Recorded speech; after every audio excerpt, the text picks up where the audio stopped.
Totally amazing here. And how are you all doing? I'm going to get my ugly face in this for just a second. We're looking at is a absolutely battered OnePlus 3/OnePlus 3T. What is it?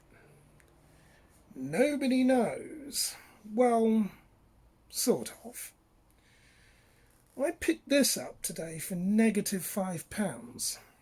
I'm going to cover that probably a later date of the whole ins and outs of that. But first of all, let's get some shout outs done. And let's also have a beer. First of all, let's give Natalie a shout out and to say welcome back from your time off. Good to see you again. And yep, you saw that and you handled it and nearly fell apart in your hands, and you were thinking, you're not going to be able to fix that. Initially, you were probably right, but I think you might be wrong. We'll see. But anyway, shout out to you. Secondly, alright, shout out again to Jamie. Your eyesight, mate, I trust. And you are the one that helped me potentially identify this phone as a 3T. I trust your eyesight, and I trust your judgment of colour. Well, because you're a photographer. So, need I say any more? And thank you for taking the brief time to look at that for me, given the fact that you were slightly busy. But yeah, I think you are absolutely right. That is a OnePlus One 3T. And I'm pretty sure we can identify it as that without being able to even use the screen. Well, we can't anyway, because if you look at how damaged it is, well, you can see cracks down here and horizontally, so it actually looks like somebody's been playing. Well, that's a naught, that's a cross, let's scratch a naught into that, across, well, that's a naught, so I've won that then, and then somebody's obviously broken a line there to keep scores, so that'll be 2-0 up. Well, isn't that interesting? But actually, the real damage looks like it's been hit by a truck, run over by a truck. Anyway, that's very interesting because that glass, that's Gorilla Glass 4, actually, Corning Gorilla Glass. So I don't think scratching that, so you're gonna, that's not going to do anything, is it? It's not even making a mark. Sort of. Let's try with that. No, well, the display's broken anyway, so it's not going to have any effect. Right. So anyway, what we're looking at is suspectedly a OnePlus One 3, but it could be a 3T. Well, rather it's a 3T, but it could be a 3. Now, there are a few things to be known here. And the first thing is, I don't have any history with dismantling this particular phone in any way, shape or form. I've never broke one apart. Well, I technically haven't needed to either in this case because, well, I got it pretty much in that state. And yes, it is still powered on, as you can hear. Now, I only paid, well, minus a £5 for it, but we'll come to that at a later date. Now, the main differences here that you can spot as far as I know from looking at GSM Arena, pertains to a few things. Well, a good indicator would be the date, actually. So if ever you get to open the phone up, you can look at parts date, because the phone for the 3T version was announced in November of 2016 and released that month. The early version, which is just the straight 3, was announced in June of 2016 and released in that month. Now, if the screen's working, you could look for Evdo network technology. You could do that. Now, both phones are disconnected and discontinued, rather. So there's not really any support for that. Screen resolution doesn't really show any difference, but that's irrelevant in our case because we can't use the display. It's broken, so we're screwed. There is, however, some other potential ways that we can identify the phone, and that's via the chipset. And also via the CPU. Now, the chipset in the 3T appears, according to this, to be a Qualcomm MSM 8996 Snapdragon 821, whereas in the early version it was the Qualcomm MSM 8996 Snapdragon 820. So if you're able to identify the markings on the logic board for Qualcomm, that would pretty much seal the deal at that point. But we haven't got to that point with this phone, and I don't think we need to, and I'm going to show you the reasons why. Now also, side note, with the 3T, they did these in 2 versions.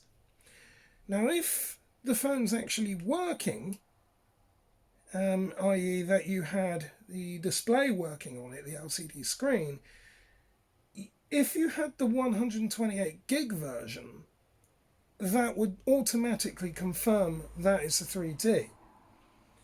We can't do that here. But the 3T did 2 models. They did the 64 gig and the 128.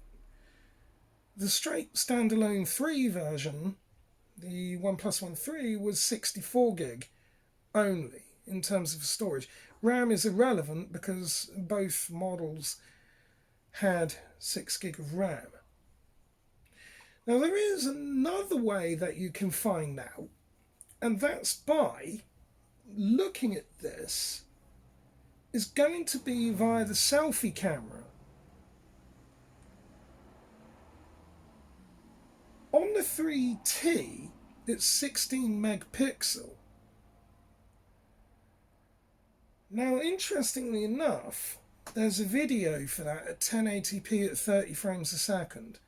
According to GSM Arena, that front-facing camera doesn't do video, or at least it's blank. That may well be another identification point there.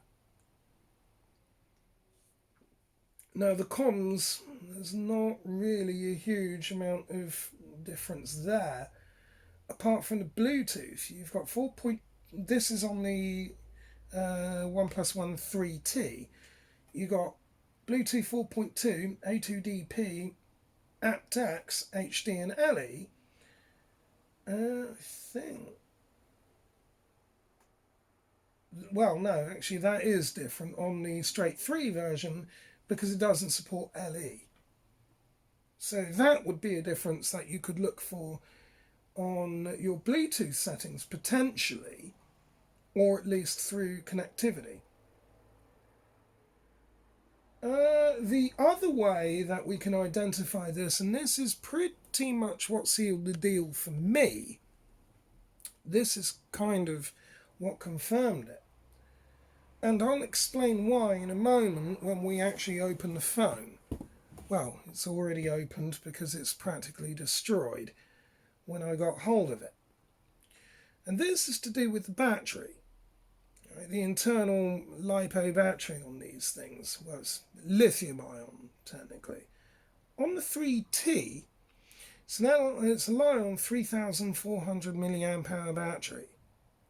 And on the straight 3 version, it's a 3000 milliamp hour battery, which is interesting.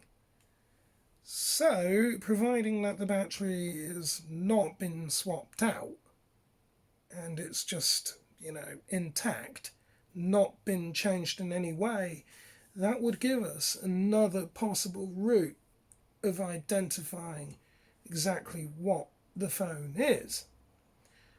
And I've already had a look inside it. I'll show you in a minute anyway. Now, the miscellaneous ways you can identify this are a couple of ways. The colours, which is why I trust Jamie, because you've got gunmetal and graphite, and there is a difference. I think the gunmetal's slightly darker. Then, of course, on the 3T variation, you've got soft gold and midnight black.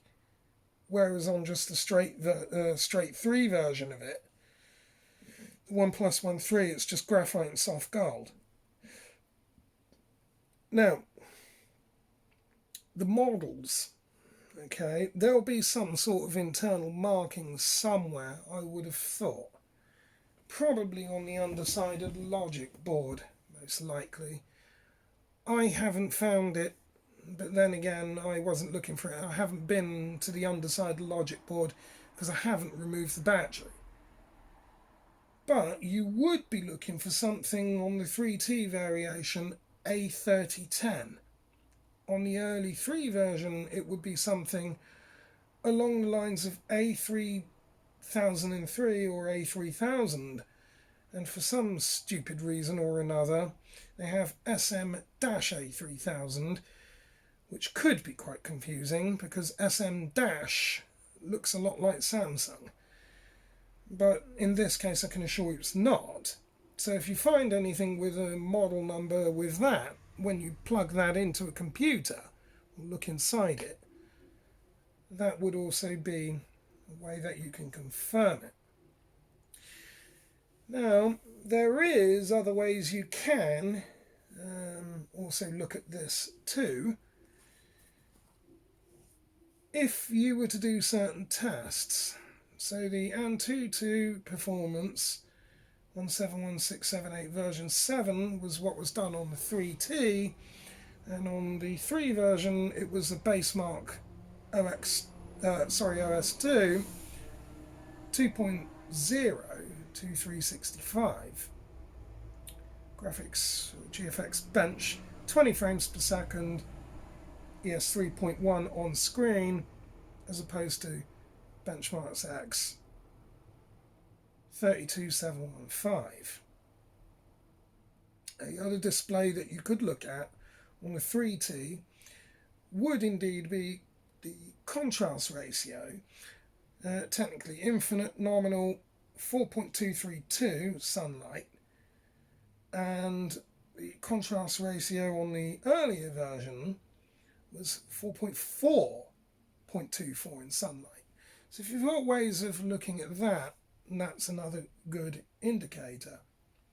Then, of course, the loudspeaker, if you've got access to audio equipment that can measure sound, and you've got able to benchmark sound, then yes, you could look at loudspeaker. So the voice on that one, 61 decibels for the OnePlus 1.3T.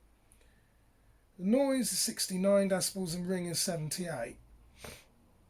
Whereas on the earlier version, voice is 62 decibels, noise is 71, and the ring is a little bit less, 77 decibels. Not really much difference there in crosstalk, only by a factor of practically nothing, but the battery life is hugely different. That would be another indicator as well, should you have the device long enough. Well, 83 hours on the 3T for endurance testing, as opposed to 66 hours for the endurance rating of the standard 3. So there we are, that's comparing the two side by side. We've only actually got one device. So let's move back to our handset. There it is. Now thankfully when I got this, it was already practically disassembled. But what I need to first do is identify whether or not I potentially could get this working. And there's a reason why I think I know I can. Which is good, and that's kind of annoying. But we'll need that phone in a moment, and I will show you why.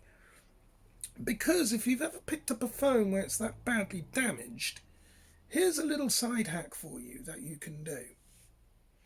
What you would do in this circumstance, I'm going to use a Pentalope driver here to just demonstrate quickly by ejecting the SIM card slot. Now both phones, by the way, are dual SIM, so I think they are dual SIM actually. I think they are, but whatever. This one's dual SIM anyway. So what we can do is take, in this case, a Vodafone SIM card. Now, I mean, both phones should be unlocked anyway. They normally are, by default, I do believe.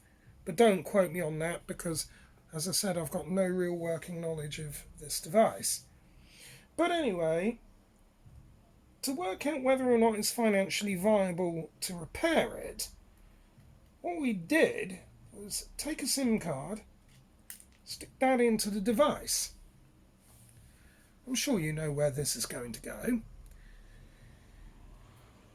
We powered the device up, well, we ran it up on a charging cycle, such as this, by plugging in our USB-C type connector, and we get a red light, which is always a good sign. That can go away, that can wait now. So we got our red light and we left it for a while. And yes, pressing that button does actually do something. So the phone technically does do something. Now here's a fun observation for you, just to seal the deal of whether or not it's actually worth spending any money on it. You give it sufficient enough charge. Now bearing in mind, this only works if the battery's good. But we got lucky. So we charged it up and stuck a SIM card in it. Now, if that had a Google account on it, or was otherwise locked, well, then you would have another problem. Because in order to make or receive calls or texts, you have to be signed into the phone, so you'd have to pass, well, something that would look like that. So on first start, you would either have to input the fingerprint, a PIN number, or a pattern code, such as that, which I'm not going to show you my pattern for obvious reasons. Now you can't make or receive any phone calls or texts until you do that. It's a security feature. So what we decided to do was stick a SIM card into it that we know the number of. And I'm sure you know where I'm going to go with this, don't you? So I'm going to do this. I'm going to call it.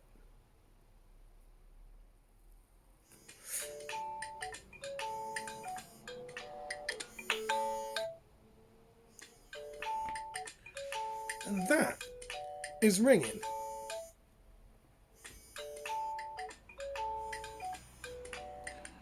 So,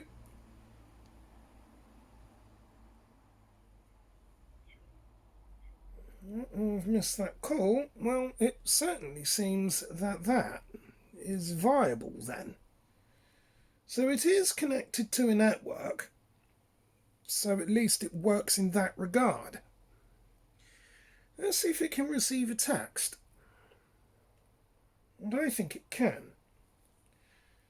Because I'm going to send something that looks like... Bruh. I'm going to send that again. Let's see if it'll pick up. Bruh. Send it. And it has. So that confirms it doesn't have a lock on it. So that's viable to fix then. As far as I'm concerned, the whole operating system on that phone shows potential of it working. Doesn't rule out other problems, but let's face it, when this screen is that battered, that's probably not a good thing. So what we're going to do is, I just quickly finish this. I'm going to have to pop that phone open. I don't even know if I can power that off, because I might be able to just press and hold the power button. That's probably not going to work. Right, let's try that. Let's see if that's actually turned it off. If not, then I'm going to have to do this the hard way.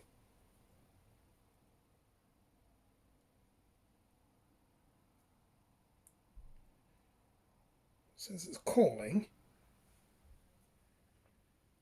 Have I turned it off? This is the Vodafone voicemail service for Right, okay, so I have turned it off. Excellent.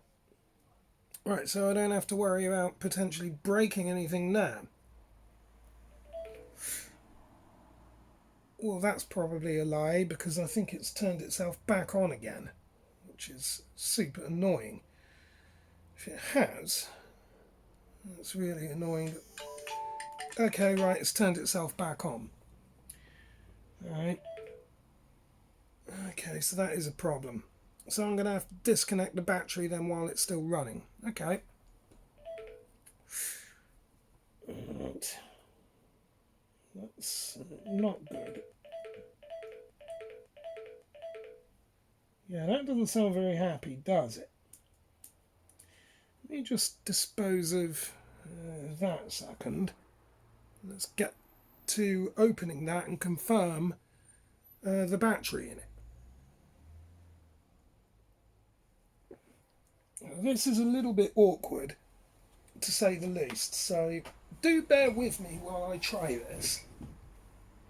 Now, luckily, the two screws at the bottom have been removed, so I should just pop that out. Oh, right, I'll need to take the SIM tray out to do this, so we'll have that out of there. Like so. Stick that there for now, and then try and run. This always makes me a bit tetchy doing this while these things are running. Chances of shorting something out, which should be just pure sadness. I don't know if you can even see that. Yeah, it's still running, as you can see. Right, okay. So it opens which side? Right, that's the back. Right. So you can now see the inside of that. So we've now got the rear cover off.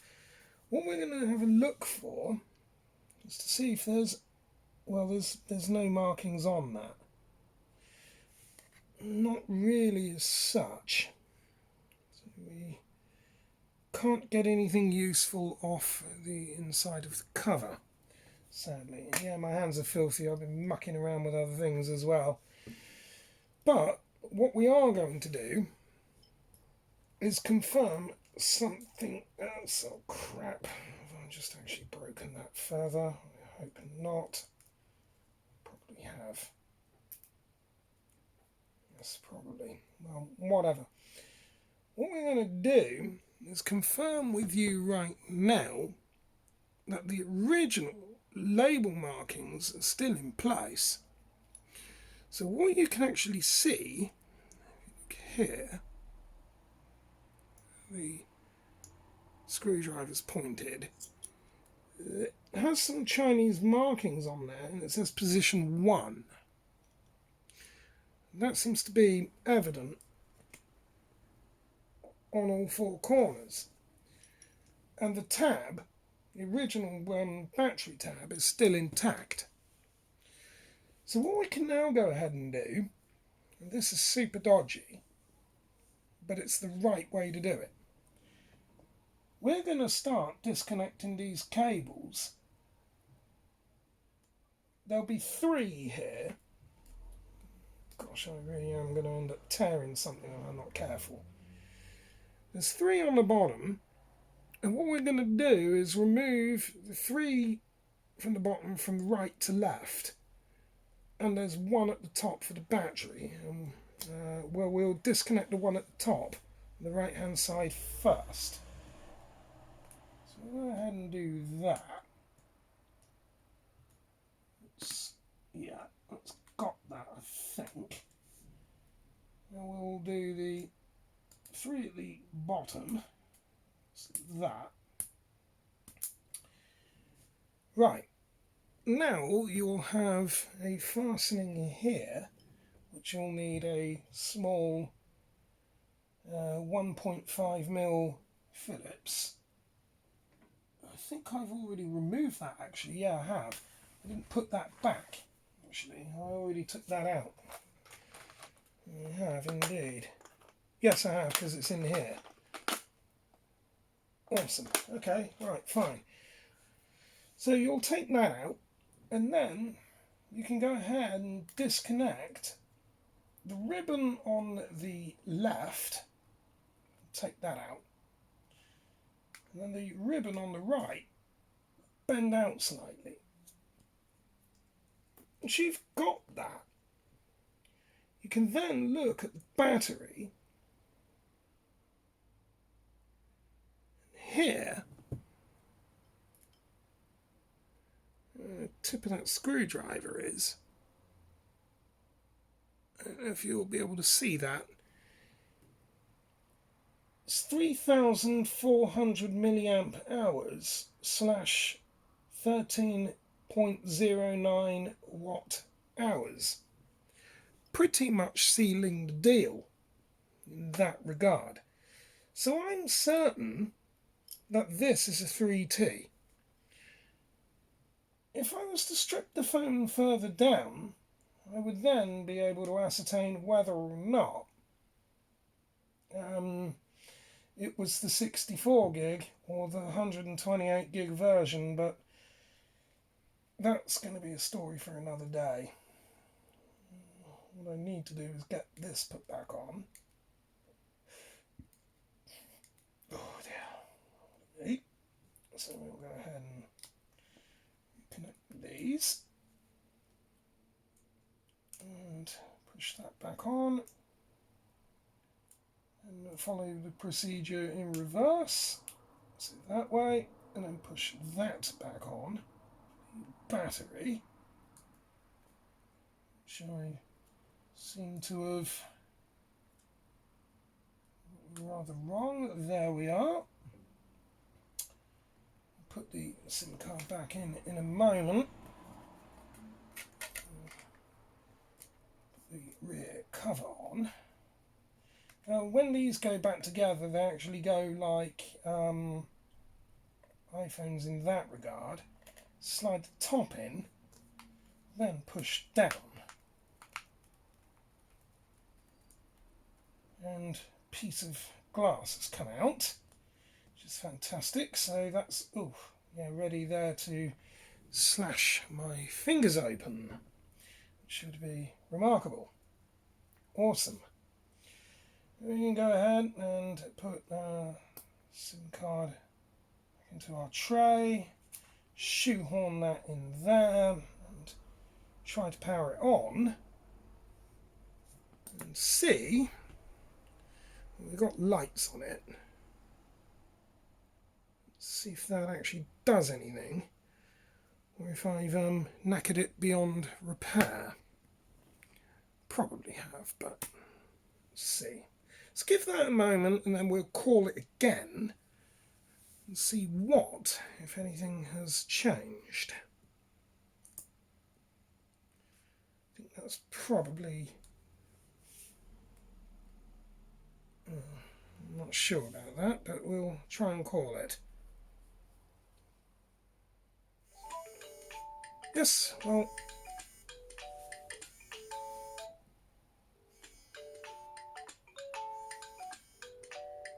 There we are. So, it definitely seems like it's viable to attempt to repair, and the home button certainly seems to work. So, assuming there's nothing wrong with the graphics on that, or rather the display so well. Yeah, that's not happy. But assuming there's nothing wrong further with graphics or logic processing on the actual board itself inside the phone, I would say that's well worth a repair. So there's a little bit of bonus footage for you. What else can we say about this? Oh yeah, screens. So what am I going to do about ordering a screen? Well, I'll need to go and buy one, won't I? Well, actually, yeah, I probably will do, won't I? So what do you do about that? Well, I could go to somewhere where I would usually go and purchase a screen. However,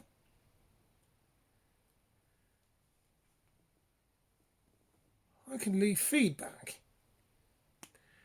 I've already purchased one, $28.99, and that also comes with the tools. That's for the OnePlus One 3T. It's got all of the necessary tools there as well. There's some warnings that are given.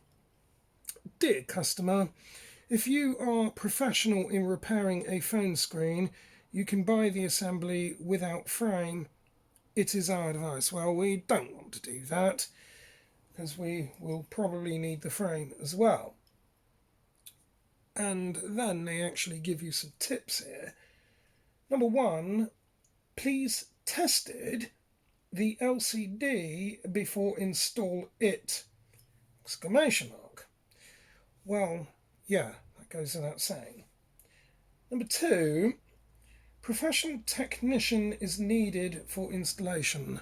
Well, that's interesting because we are a professional technician, so I'm afraid that's just tough, isn't it?